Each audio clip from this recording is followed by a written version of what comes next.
Hello there guys, and welcome to another one of my reviews. Today we're going to be taking a look at the Ford Ranger Raptor, the European Raptor as people would call it, because this is by definition a European car.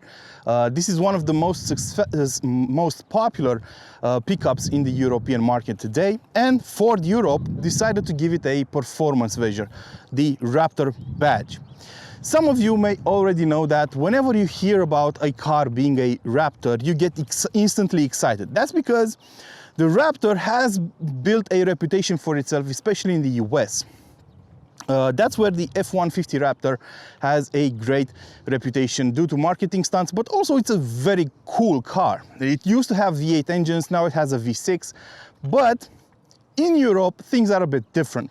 Now, don't get me wrong, this car is very, very different compared to a regular Raptor.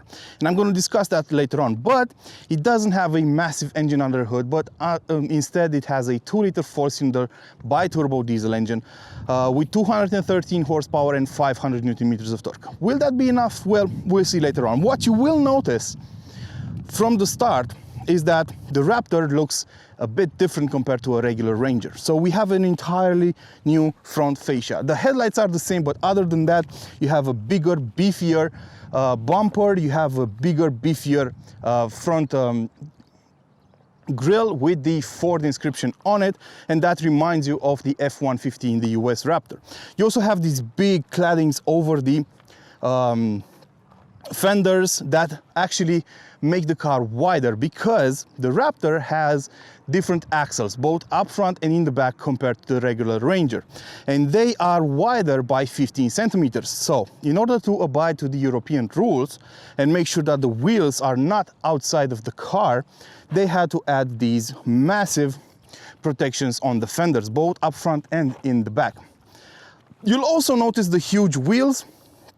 I mean, these might just be 17-inch wheels, rims, but the tires, the all-terrain BF Goodrich tires, are absolutely huge. So they measure 285, 70 in size. So they are absolutely huge, and they do have a huge impact on the comfort you feel inside. Also on the sides, you will notice these huge ladders, side steppers, if you want to call them, that really help you get inside the car, because without them it's going to be tricky to get in. I mean, on some cars, I know people say, you know what, they are not exactly useful because I can still get in, but this car has a ground clearance of 28 centimeters, and you do need these extenders, unless you're, I don't know, 7 feet tall, and then you can get in the car rather easily. The door sills also have Ford Performance badges on them, and these extenders have anti-slip paint on them, so whenever you go off-roading, you won't break your neck trying to get in or out of the car. Our tester also comes with these graphics on it. That's a take it or leave it option. I actually like the way this car looks in this gray with these graphics on it. So around the back, nothing special to see. It's very squarish, but the bed is 1.5 meters in length with 1.5 meters wide. It has a power socket, and you can carry up to 750 kilos. And that's because the rear axle of the Raptor doesn't have spring leaves. It has coilovers instead, and they use Fox dampers. And while that makes the car a lot more comfortable, it does take away some of its carrying capacity. So you can only carry up to 750 kilos instead of over a ton on the regular Ranger. That's something you might want to keep in mind if you want to buy this car. But you can also tow up to 2.5 tons if you have brakes on the towed machine. So it's a give and take situation. Well, driving the Ford Ranger Raptor is an experience in itself, as you would expect. Like in any pickup of this size, this car has a very commanding view of the road, and the interior helps out as well. You get better materials than in any other Ranger in the range. You get a leather steering wheel with a red dot on the top, dead center to tell you where the wheels are. You get leather upholstery on the dash with contrasting stitching, and of course you get these leather seats with Alcantara inserts and the word Raptor written on them. So yeah, it's quite a nice experience inside. You have plenty of room up front and decent room in the back for adults. This is a double cab, and the Ranger Raptor is only available in a double cab configuration. So that's something you might want to keep in mind. And it's actually extremely comfortable because the Ford Performance Division worked really hard to make this car a very good drivable car in a day-to-day situation. Now, normally on pickups, the rear axle would be very bouncy whenever you don't have a load in it. That's because of the leaf springs. Well, in this car, we don't have leaf springs anymore, we have coilovers. So the car feels very comfortable, very refined, and the huge wheels play a huge part in that because they soak up the bumps beautifully. The same goes for the dampers, because the Fox dampers work great as well in combination with this setup. So it's a very comfortable car, but it's a big car. As I said, it's 15 centimeters wider, 5 centimeters taller than a regular Ranger, and that shows. But that increase in width and height does come with a couple of advantages, because whenever you're driving this car, you feel like you're on top of the world. You feel like you could conquer just about any terrain. And that's most likely true because the high ground clearance and the clever differentials on this car, the clever four-wheel drive system, work in your favor. So the one downside is the engine. So everyone probably wished for a V6 or a V8 under the hood, but that's not feasible in Europe. Because we have different buying patterns over here. So under the hood, we have a 2-liter bi-turbo diesel with 213 horsepower and 500 Newton meters of torque. It's good enough for most situations, but this is no fast car. And considering it has the Raptor badge on it, you would expect a bit more. The good side is you might not do 200 miles an hour, but if you're doing 50, you can do it on basically any type of terrain, and that's its main advantage. This car can be driven rather hard on any kind of surface. And I did test this car a lot more than I did others, and it fared very well. I drove it through rivers, I drove it to muddy fields and so on, and I never had any sort of complaint. The one gripe I have with it is, to be honest, inside busy city centers, because this is a hard car to drive in a busy old city like the one I live in. And the 10-speed gearbox it has under the sheet of metal all around you is sometimes clumsy around town, especially in the first couple of gears. But once you get going over, let's say 20 or 30 or 40 kilometers an hour, it sets itself right. The one thing you should know is that this car, like many other pickups, most of the time will be driving using the rear axle alone. So it will be a rear wheel drive alone car.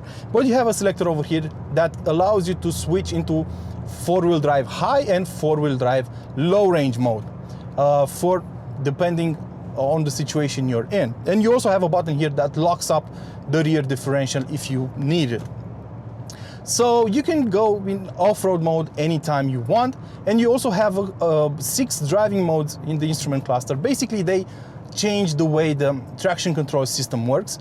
They vary from normal to sport to mud and sand to snow, rocks, and so on. And you have a Baja mode, which I don't know exactly what it does, but it is inspired by the Baja racing done in the Baja Desert in the US. So, you know, Ford is staying true to its heritage here. But the car drives well. You can't really expect it to be a driver's car, so to speak, because it comes with all-terrain rubber, all-terrain tires, and it will lose its grip at times, especially in two-wheel drive mode, and especially if you don't have a big load in the back to put pressure on the rear axle. So you will be doing skids around town rather often too if you're driving in two-wheel drive mode. But try to push it hard into a bend and the car will lean because its center of gravity is really high. So the ground clearance is 28 centimeters, so you're sitting really high. And the front axle doesn't have a lot of grip. It will slip on these tires. So you might also want to keep that in mind. But I don't think this car was designed to be a record breaker in terms of speed. Just look at its specs. I mean, it will the 213 horsepower engine has to carry a 2.5 ton car. So that's not an easy feat to do. It will do 100 kilometers an hour in about 10 seconds, and its top speed is 170 kilometers an hour. So not exactly neck breaking, but as I said, the good part is that you can do these, you can do higher speeds than most cars on off-road, and that's pretty awesome because this car levels out the ground and it's absolutely amazing. And I absolutely loved my time with it, and I was surprised to see just how efficient it can be. During my time with it around town, I saw an average fuel consumption of about 12 liters per 100 kilometers covered, which is really nice. And outside the city limits, at an average speed of around 75 kilometers an hour, that fuel consumption was 8.6, which is yet again very impressive. So what's the takeaway? Well, the Ford Ranger Raptor is definitely a European car. So they created it for Europe. It's very comfortable, very big. It allows you to go over any kind of surface whatsoever, and it will do so smiling, I could say. But it's no performance car. If it had a V6 or a V8, I think it would have been an even better car. But Ford had to adapt to the local custom of buying cars. Europeans still prefer diesel engines on huge cars because of their better fuel economy. And trust me when I say the numbers I quoted earlier would be impossible with a bigger engine on this kind of car, because it's not aerodynamic, it's not meant to be driven fast in any way other than on off-road. But it does off-roading extremely well, and I think that's what it was created for. People who go on adventures, they want to go through river banks and so on, not use them inside busy city centers. It's not meant for that. As for the pricing, it will vary. These cars are around 50,000 euros around Europe, give or take a couple of thousand, and I think it's a good price. And it really doesn't have a rival. The one that gets closest in my book would be the Toyota Hilux Invincible, but I didn't get to drive that car yet. Maybe I will in the future and see how it compares. That said, this has been my review of the Ford Ranger Raptor.